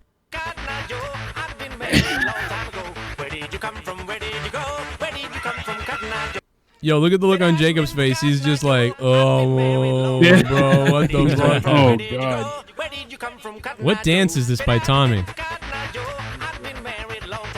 Oh my God. We thought any minute Ryback was going to come out of nowhere. Boom, boom, boom, And boom, just boom. tackle her. She And can't even clothesline. fall into the water gracefully. Right, yeah, she can't even fall in the water.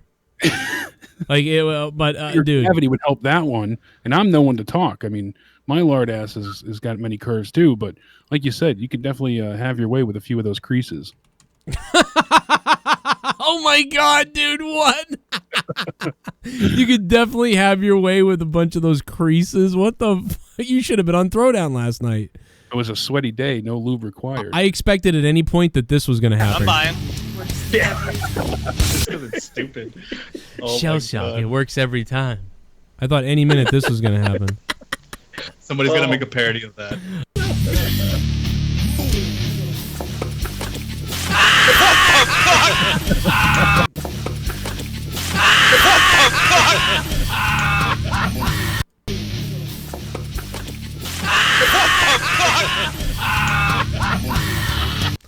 Oh man, so so beautiful. Oh yeah, that worked. if you did not see Throwdown last night, you need to go watch everything we talked about last night. It was a great episode. Got funny around the middle of it. Throwdown episode 100 is up on Corrupted Nation, my other YouTube channel. Non-wrestling talk over there. We talked about Nick Cannon's comments. I broke down what he was trying to say. It was crazy. Yeah, you tried to explain it, but yeah, it was still, weird. that It's was a hard to mess. explain it, but yeah, it's very hard to explain. but it was a lot of fun. Viacom and, dropped him now too, so yeah. he's done with MTV. And Which, I mean, listen, everybody else gets dropped that would have said anything like that, but it's stupid that anybody gets canceled or dropped for their it was stuff. mostly the Jew stuff that he said that people had a hard Yeah, time you can with. say all kinds of stuff about white people. Nobody cares. Like, haha, take them out of their houses and murder them. And nobody will do anything. But if you say Jew, he made the mistake of saying Jew. Yeah, Like, or they run- or talking bad about Jewish people. That will get you killed. So be careful, Nick Cannon, with that. You can say whatever you want about white people, but you talk about, although Jewish people to me are white, but I don't know. What the hell is it? Who gives a crap about any of us? We're all the same stupid thing.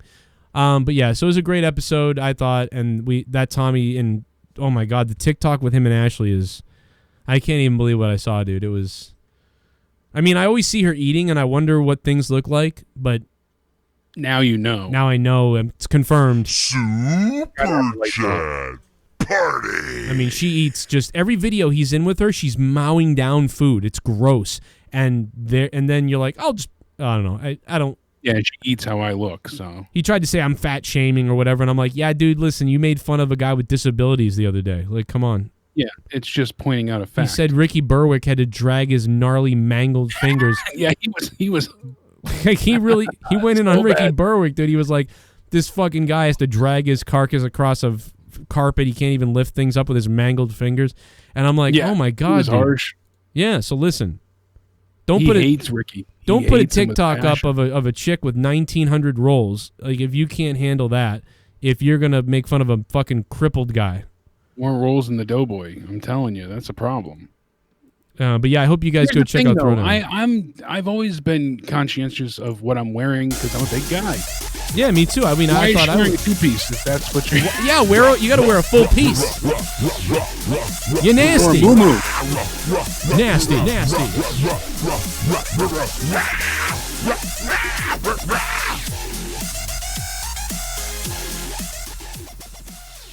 Yeah. What did Tommy have to say to you last night after Throwdown episode 100, also known as the decimation of Ashley? He said what I just told you. Actually, that's weird that donation came in. Oh, Spicer, he's going to get picked up.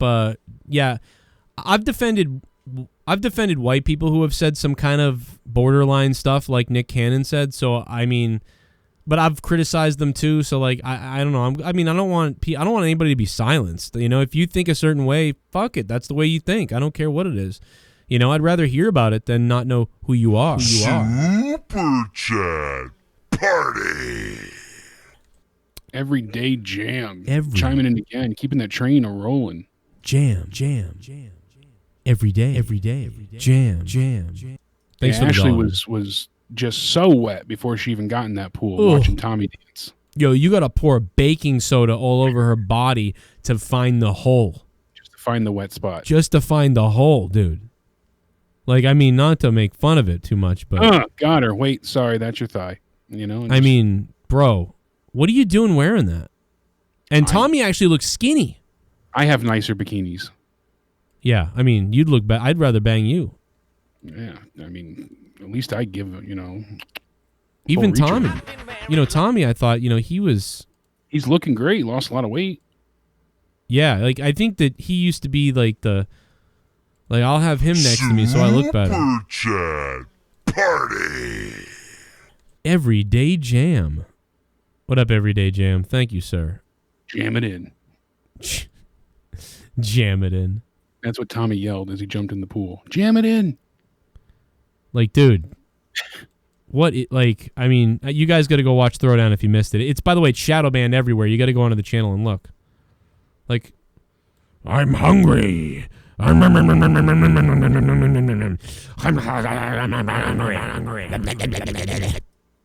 Like I said, I'm as big as it gets, but that's why you don't wear things that are unflattering and willingly participate in TikToks where you're showing off yourself wiggling. I'm pretty fat too.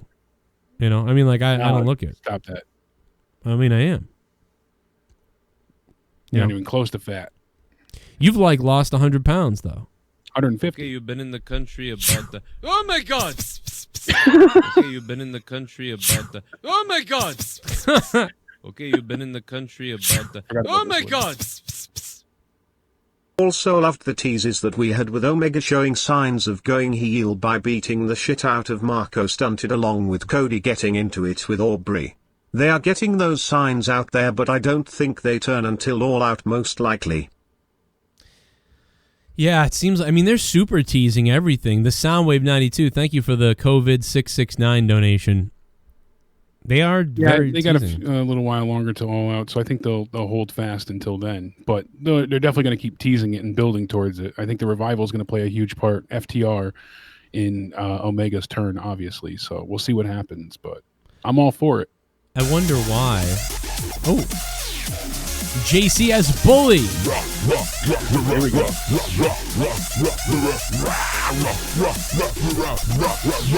Oh no.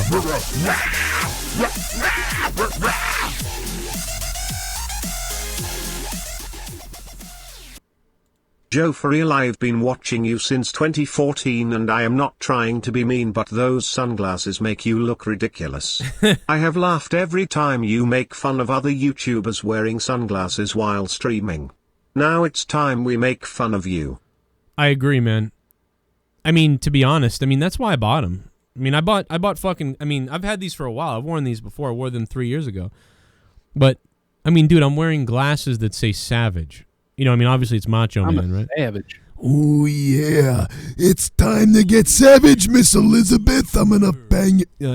Char, thanks for the donation. I do. I look like an idiot. You're right. Let's not be hypocritical. I look just as dumb, if not dumber, than most other people who wear sunglasses on their shows in the house. I remember when me and JD were wearing the John Morrison glasses for a while. Those glasses were the best I ever seen, but even they were lame. Okay, so, you've been in the country. I do it now and again too, but I can't take the screen light at times. So okay, you've been in the country about the. Oh my God! Okay, you've been in the country about the. Oh my God! Oh my God! Nice glasses. Oh, that's 2 for 2. Constipated Rock. Thank you, Constipated Rock, for the 669, dude. Yeah, I'll wear them here or there. They pinch my head a little bit though, and after a little while, I feel like I'm gonna pass out. So there's these very inexpensive, great ones off of Amazon that are polarized. Oh, they're great. You can use them at night for driving too. Polarized. And it takes away all of the like the glare that you get from headlights and whatnot, because that causes headaches. And It's beautiful. Hell Best yeah, thing- dude. Investment. I would love a fucking pair of those then. Super chat. That'd be sick. Super chat. Io and Evil ruling the wrestling world. All right. The Japanese are coming, baby.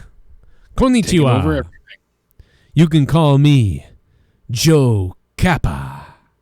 Super chat. Party. Kappa means demon So now what Cage beats Darby? or devil or something like that. Kappa. No, Damn. Darby goes ahead and almost wins, but loses because it's a hardcore match, and he really looked good in defeat. And that's what I'm tired of. Right. Danielson, Darby Allin, thank they need you. to pull the trigger on now. Make him that full-blown top star. The fans want him to be that. Go with it. At Don't least- ignore it. Don't pull a Daniel Bryan. At least the top mid-card guy, like, get him in there Yes, with get- Cody. Get him more of a prominent role. Don't have him be on the wayside so often. Sandman Sizzle in the chat says Dark was better than Dynamite. He might be right. Because, I'm giving it a 6 out of 10. Quite tonight. often. I feel bad not watching. I mean, we have so much to keep up on as far as content goes. Yeah. I try and fit that in, but Dark. I've heard it. I've heard it say that, several times people said, "Oh, it was better than," but that's Super also chat. just straight wrestling. Super chat. Right. Did you hear about Mike Tyson in Shark Week? Dolphin. No, I didn't. Is that this week or next week? That's the end of July usually, right? So Shark Week's coming up, so I don't They give said he's going to fight a great white shark. Really? Shark. So The Guardian of Chaos. JC, appreciate your passion and comedic take on the industry. As a Hall of Famer, I'm Soul Bro. Raised Oh. fist. Thank you, Guardian of Chaos. I'm a moron who really, I'm a Mark moron who really didn't get into the business that gives opinions. So I appreciate you giving me love, even though you've done it for a whole career and I've flirted with it and talk about it now like I've done something. So Guardian of Chaos, man, I got a lot of respect for you, man. Thank Hell you yeah. very Hall of much, man. yeah, Mike Tyson was throwing around a steel cage like a beast on the LA beach a few weeks ago to shoot the TV spot, and it was a shark cage. Now you see him breaking a surfboard and standing there with a floaty on, which is pretty funny. But it says, seems Mike will train with a shark. Here's the show's description. With famed ring announcer Michael Buffer calling the shots, these two heavyweights will square off underwater, where Mike Tyson will try to secure a knockout over the massive shark, all in the name of research. I feel like the animal people are going to get mad. Like, I'm very curious to hear what they're going to, like, I don't imagine they're actually going to have him box a shark. So he said, I took on this challenger to overcome fears I still deal with in my life. I equate this with overcoming my fear of getting back in the ring at 54 years old. So, hey, all right. well, phone lines are open. 339-226-6610. 412 is on the phone. Hello.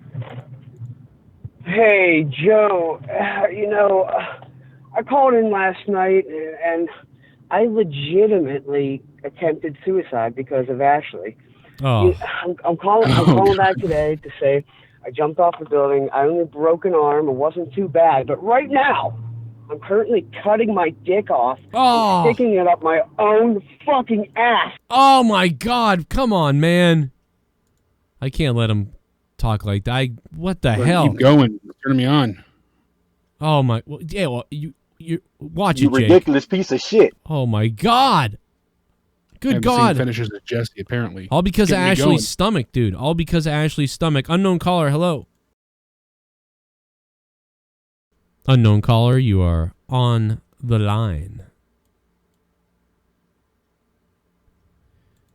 And he says nothing. Over the top rope. Why don't you put a different hat on? I talked to him the other day again. Did you? He lives right near you. Really? Yeah. I was not aware. Something like, Go figure. yeah. You can go, you can have like a reunion or something. Yeah. I'm the guy who fucking took over for you, right? And then you just club him. No, he's good. He's all right. It's working. Just knock him senseless. Give him some love. Phone line's coming in. 339 hung up on. My bad. 614. Hello. Do you have any TP? Do you have TP for my bunghole? My bunghole is ready and raw. My bunghole will go rah, rah, tee, tee, tee, tee, brrr. Button, bungholio, bungholio, How do you bunghole, bunghole. I need teepee for my bunghole. My name is the Great Cornholio. I need teepee for my bunghole. Bah! Sorry. Thanks for the call, Beavis. Appreciate it, bro. Great call from Beavis. You said bunghole on the radio. Butt plug? Bunghole. Butt plug? Butt plug. Plug? Spark plug? Butt plug. Butt plug. Butt plug. Plug. Butt plug. Spark plug? You ridiculous. Shut up, you filthy animal. Thank you, Beavis.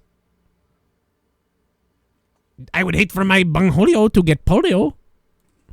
I love Beavis, man. Whenever Beavis calls, it's always a good time. 339-226-6610. I love the echo.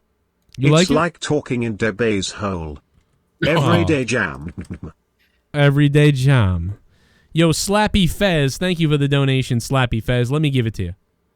Slappy Fez. There you go, Slappy Fez. 339-226-6610. You know you want to talk to me or Jake or both of us right now. The number is being spammed. Bring it on. 339-226-6610. 662, hello. 662, hello. Hello. Hey, man, what's up? Hey, what's up, Joe? What's going on, bro? Nothing much.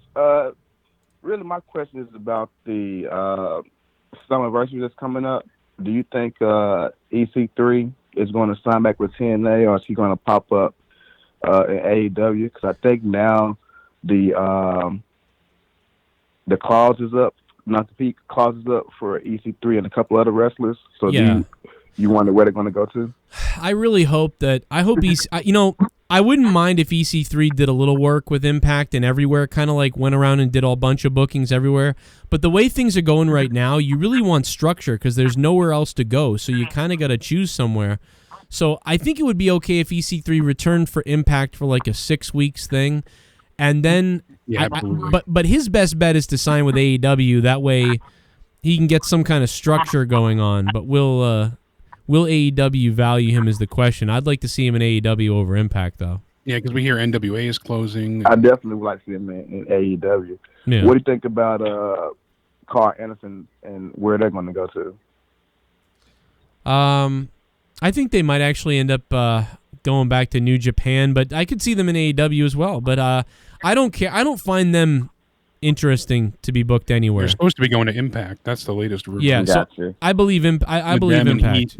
Yeah, Jake is saying Impact, so I think Impact or New Japan. That's what I think, man. Good call. Thanks for the call. What are you saying, Jake? They're supposedly going to Impact. Same with Heath Slater and EC3 and Eric Young as well, possibly.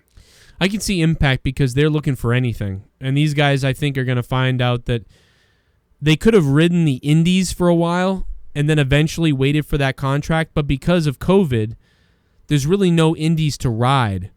So this is not a good time to leave WWE. It's either get into a taping or make no money. Right, exactly. So it's like, wow, like you really don't want to be out right now. If you wanted to leave WWE before, great, but you want to pause that for the next at least 6 months until you figure out how COVID's going to work. 513's on the phone. Hello. Yo, what's up? Did you hear about that actress who killed herself? No, which one? Reese. Oh, come on, man. Tommy told that joke the other night, bro. I know, man. That was crazy as hell. If you guys haven't listened to her roasting, man, I was dying laughing. Dude. And then we were all like, with a Witherspoon. He's like, no, with a fork. And we were just... Bro, dude, I almost lost it, dude, because he was telling a joke and we didn't get it. And then we thought he was dumb, and then it was us that was dumb. It was that Corrupted? Exactly. Yeah, it was on Corrupted, man. Tommy pulled the biggest swerve on everybody. It was unbelievable, man. Oh, my God. Dude, that was really gold, dude. If people haven't heard Corrupted podcast last week, Tommy killed it. That murdered me, dude. That fucking murdered Definitely. me. Damn, I don't even know what I have to say about wrestling. That was the only thing I wanted to call in. This is Mixtape. I just wanted to shout you out, man. This is fun as heck. But yo, thanks, good Jim. show and whatnot. And shit, the only thing that comes up to my mind, how is everybody feeling on what's her Sunny Kiss? Is Sunny Kiss like? I thought Sunny Kiss had a good match. What? Am I just gassed up or something? Yeah, I think he always comes off pretty good and charismatic in the matches. I think sometimes it gets a little ridiculous with the flamboyant stuff, but I think he's usually fine with the matches. So he sells really well, very charismatic. So yeah, I think he's okay. I thought tonight's match was an okay, like 7 out of 10 thing. It wasn't like an epic TNT match, ever, but it was just a nice opening and it was okay. And I like Sunny Kiss. And I guess one quick thing, I feel like they're trying to fast forward with all these matches, like we're gonna probably get the 4 Horsemen, an Omega heel turn, Cody Rhodes. Say if they knock this all out before all the fans before all the fans are allowed, what's next? Like, I think they're using up all these storylines really quick to get these ratings in, but when the fans come in, I don't know if this is really a question or whatnot. Then what's to expect later? Is it a downfall from here on out? Is it good from here on out or something? I don't know if I'm trying to make any sense right now. Yeah, I know what you're saying. Makes a great deal of sense. Yeah. Yeah, Jake thinks it makes sense. Yeah, I think so, man. Are you mixtape from Cincinnati? Yeah. Why did someone say that in the chat?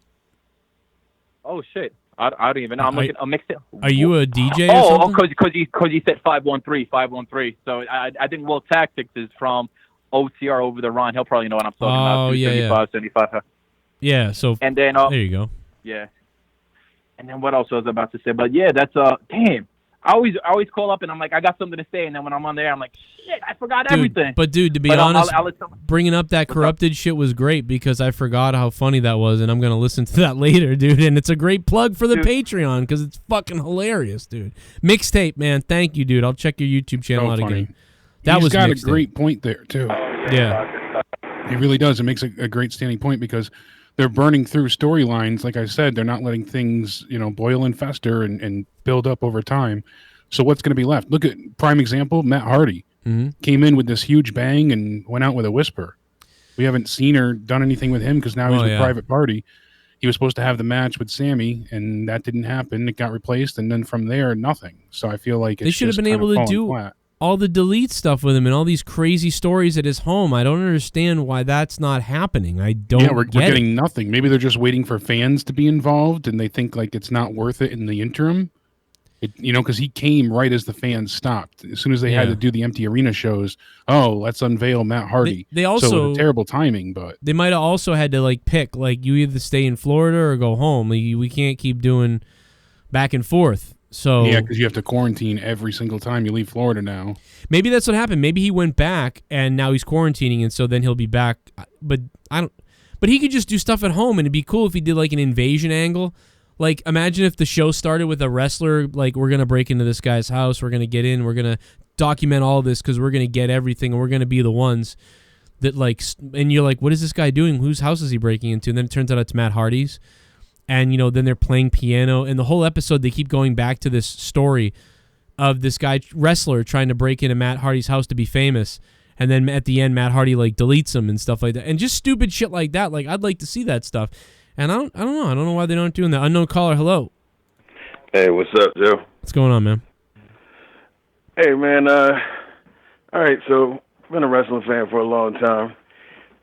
What do you guys think about this whole thing about just having stars? It's like, as I watch, I want AEW to do well just so, guys have more options to work than just WWE and whatever. Right. But it seems like a lot of these dudes, they'll go, whether it's Moxley or, FDR or whatever, and it's like, it's this big hype when they get there, like, oh, snap, and, just because they came from Vince.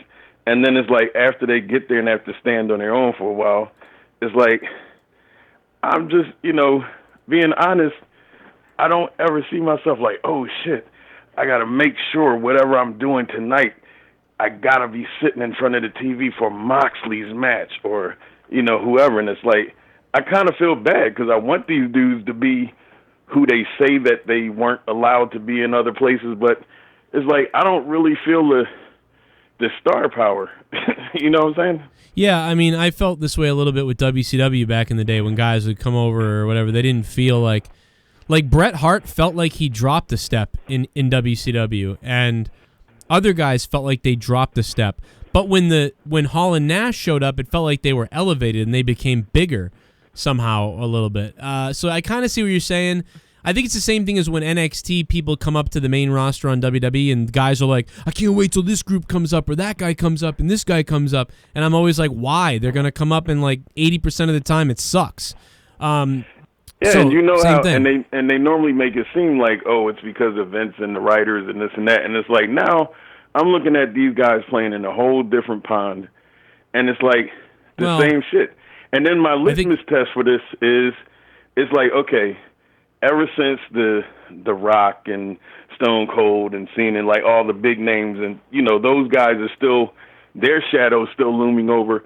I honestly, like 2 days ago, for random reasons, I'm on YouTube and I'm searching clips to entertain myself with a certain person saying, "Who the fuck is that guy?"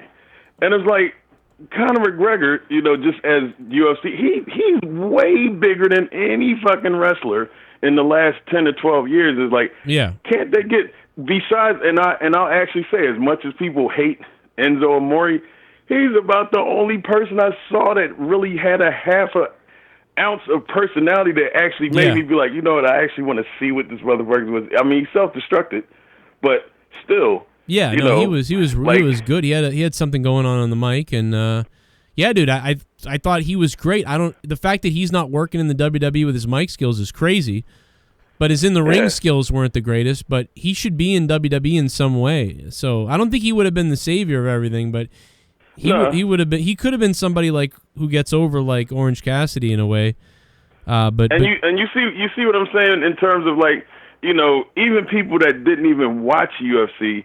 Conor was able to do for them what like The Rock and Stone Cold and John Cena did for wrestling. Like he drew people in that didn't give two shits about UFC, but they like, that dude's entertaining. Yeah, if Conor McGregor's fighting somebody, like the sales are up like 60%. The sales go up. It's crazy, dude. Man, you nailed it. I mean, I've been ranting on this forever. There's no star. There's no mega star. There's no transcending star in the business. We don't have that. We need that. And you're right. 339-226-6610. But the one thing is, it's for everybody. WWE doesn't have it. NXT doesn't have it. AEW doesn't have it. Nobody really has missing it. Those larger-than-life stars, that's for sure. I mean, it's a sad state of affairs, but Jericho is probably the most top guy we have out of everybody considering. Yeah. Jericho's the one guy that almost everybody remembers. He's the one that transcends the wrestling business. So, well, I will let you get back to taking the phone calls. I am going to get out of here. I have to go for an MRI ass early in the morning. My rectum incoming. What's that? My rectal insides. I didn't hear that. I don't know. I'm just being weird saying things that begin with MRI. Hey, it works. All right, man. I will see everybody tomorrow for Out of Nowhere. That's right. We got a lot to talk about. Release WWE superstars, where they're going. You know, we have Impact Slammiversary this weekend, as well as the horror show at Extreme Rules to talk about. Talking about more COVID positive results and how DDP is doing, as well as a few others. Planned matches for next week. Whole bunch of stuff. And then Friday, if I'm so inclined to be allowed to do so, I'll be there for Monetize This as well. Make it a fun weekend. And that'll take us right into the charity stream this Saturday, 3 p.m. Eastern on my YouTube channel. And it's extra-life.org/participant/Jake DeMarco. You can go ahead and read all the information there. We're raising money for the local children's hospital in my neck of the woods. So you can help out, check out the website, and we will see you all Saturday for the charity stream. But until then, everybody stay healthy, stay sexy. And Joe, I will hit you up during the day tomorrow. Hopefully we can finally get the rest of that recorded. Thanks, my friend. I was blocked tonight. I wonder if that person's gonna wait till I block them back and then unblock me and then make an hour stream on how I blocked them, even though they blocked me first just now. Ooh, I wonder. I'm tagged in this thing and I'm like, why am I like? What is this thing that I can't see? And then I'm like, I'm blocked again. But it's just really funny, dude. If I block them, then they'll do an hour on me. but they can block me. It's funny. I just noticed on my Twitter earlier. I was like, what the fuck? I can't see Don't this. you love those moments? Whatever. Hey, listen. Yeah. Hey, he's the cleaner, man. He's the cleaner.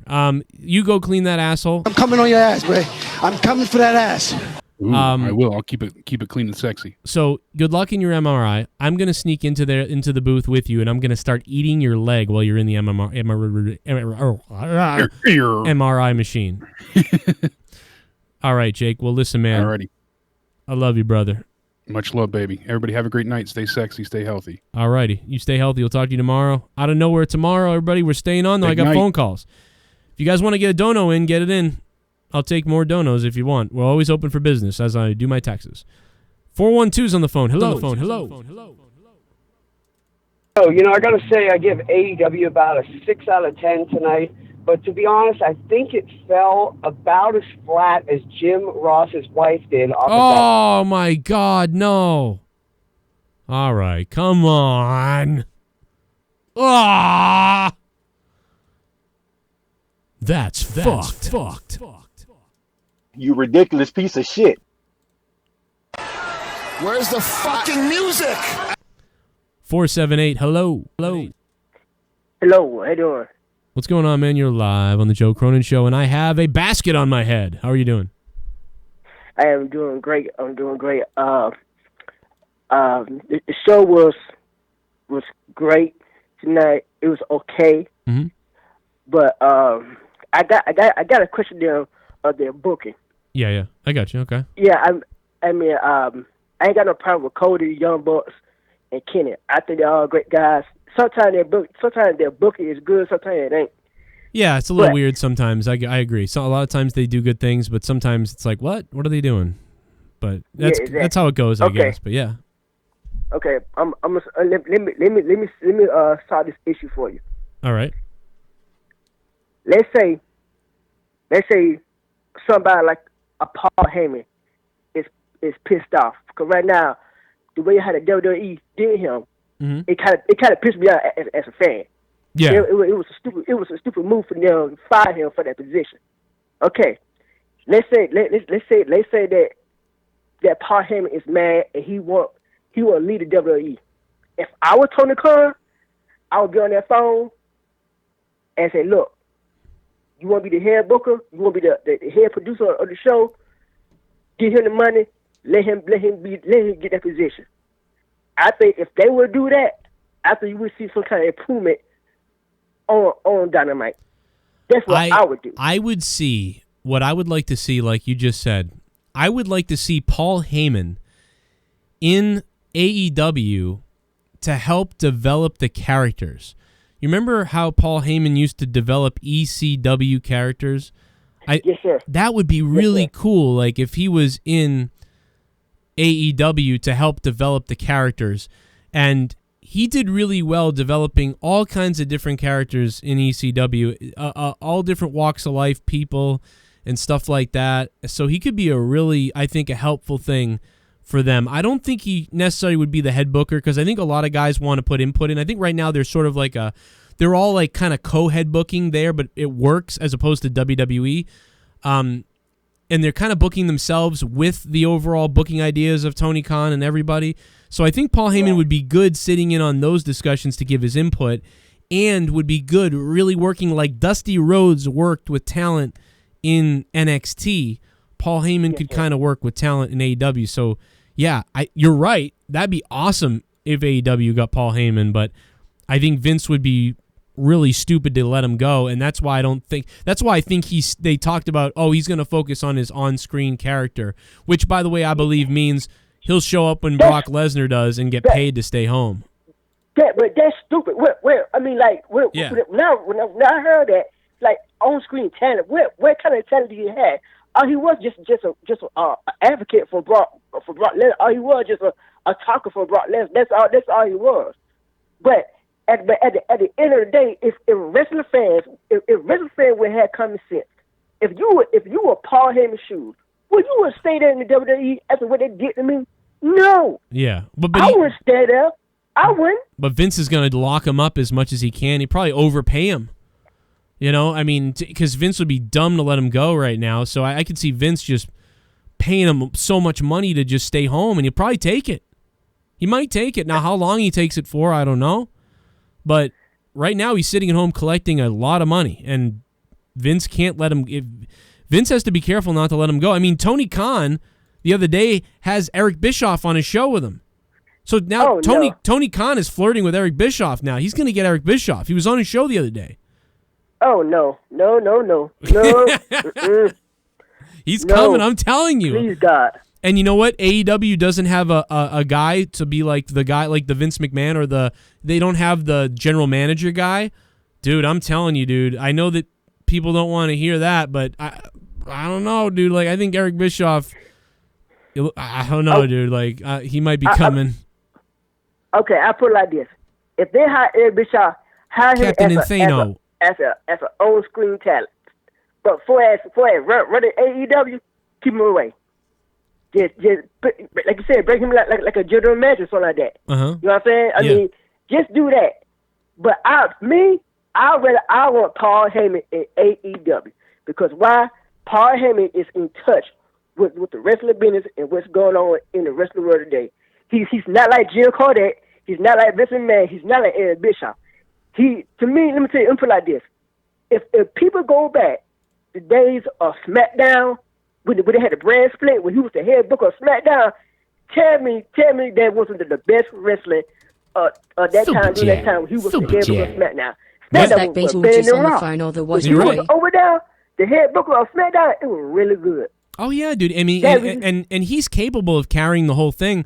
But I think the reason why it wasn't so great this time is because his hands are tied by all the rules, and and it's PG, and he's got all these writers. They're actually still writing and giving it to Heyman. So it's just a different time, man. But you nailed it, man. You're right, bro. And great call. You are absolutely 100% right, dude. I absolutely agree with me. I agree with you. I mean, thanks for the call. He poked me in the eye. Captain Insano shows no mercy. Thank you for the call, man. 612, hello. Yes. Waiting for pairing. What was that? Hey, Joe, can you hear me? Hey, man, what's going on? Yeah, I can hear you. Who the fuck was that last caller? You really got some goddamn fucking idiots calling in. I could have swore that was the aborted baby of fucking AJ Adams and his poor wife or something. I have no idea what's going on this show. That was you have fucking autistic motherfuckers. What's up? Oh, that was the water boy. Oh, that was the water boy. Oh, well, he can go fucking suck his Oh my God! Come on, man. Why'd you have to say that word? I'm coming on your ass, Ray. I'm coming for that ass. Ha ha ha, this is your brain on drugs. Jake. Oh, that's really Jake super chatting. What is he doing? Oh my God, dude. I love you guys. Well, that was wild, man. Great call, though, man. You make fun of it all you want, but that guy had a good call. Guy had a good call, though. He really did. He had a lot of good points about Heyman. Great call, man. I appreciate you giving a call up, dude, too. Thank you very much. Heyman and AEW, why not, man? Yeah. And like we said, we thought about, Jim Cornette and Paul Heyman, and Conan said, whether they'd end up stabbing each other. That's what I've always wanted. I've always dreamed of that, dude. Absolutely. I don't know if they'd stab each other or there'd be a double suicide finish. Like, dude, that was a great time talking to Conan. I love Conan. Great stuff. Vampiro loves Conan too, right, Vampiro? Where's the fucking music? Where's the music at, Vampiro? Everybody just kept pounding it in there. That's it. You pissed AJ Adams off in the chat now. Now he's lost his mind. Good job. You've pissed off AJ Adams, and you never want to do that because his donations are savage. His donations are freaking savage, bro. Do you understand the type of torture that you're in for now with AJ Adams in the chat? Do you understand this? I don't think you do. I don't think you do. Everybody go watch Throwdown episode 100 on Corrupted Nation. Go subscribe to Corrupted Nation, baby. It is the place to be. Corrupted. Plus, become a patron, everybody. We would love to see you guys become patrons. Patreon.com/Joe Cronin Show. Here's a shout out to all the $25 and above producers of the Patreon. Thank you so much, guys. Plus, the UWO podcast. Bryan joins me tomorrow at 11 a.m. You guys will see that entire show tomorrow at 11 a.m. here on the Joe Cronin Show channel. We talked about Jericho and a bunch of other things. It's just a nice little podcast. We talked about his podcast and what he does on his podcast. It was a really fun time, and you guys, I think, are going to enjoy that podcast. And here's a little bit of a teaser of it right now. The full thing, it's about 45 minutes. It will be out tomorrow at 11 a.m. here, Eastern Time. What's up, wrestling fans? Tonight is the AEW review and NXT review, and of course, it's not tonight now because I recorded this earlier, thinking I was going to upload it today, but I'm going to upload it tomorrow. And every quarter, we beat the demo as well. I'm surprised that I ran into you. I ran into you at a wrestling event. It was at AEW. I was the guy, the bathroom. I was in the bathroom with you. Yeah, yeah. So the whole time I'm sitting there, I'm like, oh, if I see Joe, I got to say what up to him. So like the show's over, getting ready to head out. I go to the bathroom. I look over. I'm like, holy shit, that's Joe right there. I want to say what up to him, but we're kind of like awkward situation here. I've done that in the bathrooms. He took a picture of my dick. I just want to tell everybody so many times, dude, that I'm like, oh, I gotta wait, or I gotta like give it a minute because this guy's gonna be like, what the hell? That's it. That's it. Bubbly? Donation coming in. Oh, a little bit of the bubbly. Here it comes. When I saw Vicky and Nyla Hose, I was thinking, why would these two guys turn their bats into catcher's mitts and fuck you, redneck caller? Savage. AJ Adams, thank you, man, for being savage. As always, bro. Always a savage on Twitter. Always a savage in the donos. Thank you, man. Thank you, AJ Adams. Love you, brother. But that's it, man. There's the tease. I think there's the tease for the podcast. Demos and the over 50 demo. Like, that's bizarre that they win, that they have that much viewership that are under 16 and over 50. Joe, if you do that echo voice manipulation thing one more time, I'm gonna light up another forest in Black Mountain. Throw gasoline on the fire. Fire. Thank you, Tommy NC 69. I appreciate the 350. I don't know. Yeah, I'm getting a little too obsessed with it. I mean, dude, it's an effect I've used for years. Why am I getting so obsessed with it right now? I don't know. I don't know what it is, Tommy, but I don't know, man. I'm obsessed with it right now, Tommy. I mean, personally, it doesn't surprise me because if you look at what wrestling has been lately, it's a lot of like they cater to a younger audience, right? And the younger audience is going to enjoy that a lot more because the storylines that they do is just like it's basic, right now, and you can get YouTube too. The algorithm's all screwy. I did my Throwdown show last night, and it was shadow banned. With you guys got to check out the podcast we did. We talked about a lot of stuff. It's coming tomorrow morning, 11 a.m. You know that. Again, shout out to the $25 patron producers. If you become a patron, you can become a patron for $1, $5, $10, whatever it is, and you can go higher and become a producer as well. And if you do that, we'll add your name to this list. I'll be adding an entire Patreon credit system coming this week to the channel. Everybody will get credit. $25 patrons will be focused, and you'll get your name down below in the description box below. Thank you guys for going up to this tier and keeping my channel alive. Patreon.com/Joe Cronin Show. Throwdown audio is up. Morning Madness is up the other day. That's up. Note to self coming as well. Me and my wife are going to do another podcast of our podcast, Till Death Do Us podcast, episode 19 coming, and more. After Dark with me and Jesse coming this week as well. Tommy NC and myself with our next episode of Honestly Podcast. That's coming as well. Over 30 hours of bonus content that you cannot hear on YouTube. 30 hours! 30 fucking hours of content you don't hear on YouTube! And when you become a patron for $5, $2, or whatever the frig it is, you support the channel so we can keep making this shit, okay? You've supported me ever since I was laid off of my job in 2017, and ever since then, the Patreon's been rocking like a whorehouse! So I will see you guys on Patreon tomorrow.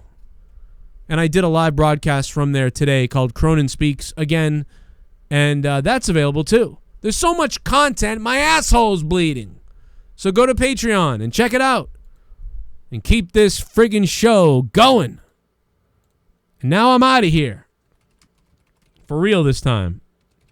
We'll be back with the gaming after shows later in the week. But tonight, I'm going to go pee-pee, clean up some stuff, smack the woman around. No, I'm not going to do that. Don't do that. Never do that. That's a bad thing. Don't do that. I'm kidding. I'm joking around there. It's a joke. Don't do that. Thank you all for watching. Watch more of my stuff so you get the alerts. If you don't watch enough of my stuff on YouTube for free, you don't get enough alerts. Binge watch my videos. Click the like buttons. Come back every day. I'm live almost every day. Follow me on Twitter at JCS Commentary. Follow me on Instagram. Instagram.com/Joe Cronin Show. Follow me on Facebook, where I post weird things. Facebook.com/Joe Cronin Show. Follow me everywhere. Follow me to the bathroom now. Go ahead. Follow Joe. Go ahead and follow me to the bathroom. Give you COVID-19. Pee on you because I'm mean.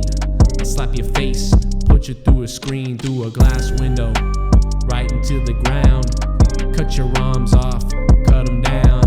I'll chop you up like Middle East do. Put a knife inside of you. Yeah, crazy. I might do something bad. Yeah, I might have to kill your dad. Maybe your fam, maybe the family dog. My penis is a log. Put it up inside your mom while I come in a bomb. And I don't believe, yeah, she a getting some. Drive it up inside. Take her for a ride, bitch, gonna bleed. Oh my god, the bitch died. The bitch died. The bitch died. The bitch died. The bitch lied. This is super fucking cringe. This really is cringe. Let's listen to Ryback. I don't know if that's gonna happen. Amazon. Well, there's no problem. The fact of the matter is I'm promoting something right now. So I want everybody to check out my YouTube channel because I've been like dying for attention for a while, and I appreciate you taking the time to be with us today. Believe it or not, we actually were able to get an interview with Ryback earlier. Check this out. Not actually the real Ryback. This is a parody. The YouTube channel and everything, and I appreciate you taking the time to be with us today after everything that's gone down between us. So I thank you for taking the time here. Well, there's no problem. The fact of the matter is I'm promoting something right now. So I want everybody to check out my YouTube channel because I've been like dying for attention for a while, and I've got all these products that I sell on Amazon. Fat Body Burner Extreme. And, you can take that, and when you're in bed with your woman, you can just bang her out, and you can just finish in it. Oh, my God. As I like to say. But the fact of the matter is, I'm going to be giving away a fully nude photo.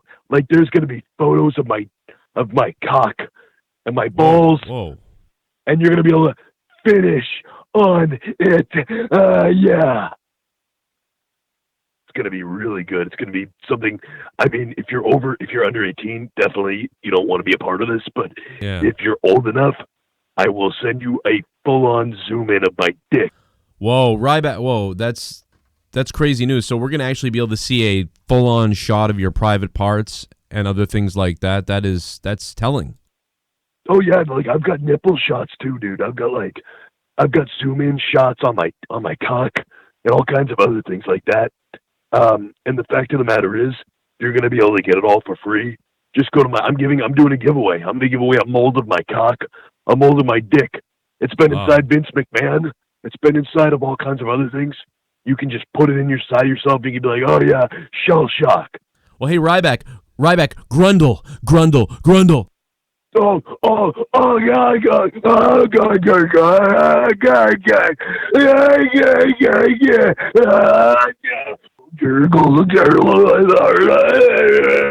All right, Ryback. Looks like we lost Ryback. 'Ryback. I knew that would get him off the phone. He's gonna go get a towel. Everybody, yes, a big Ryback giveaway.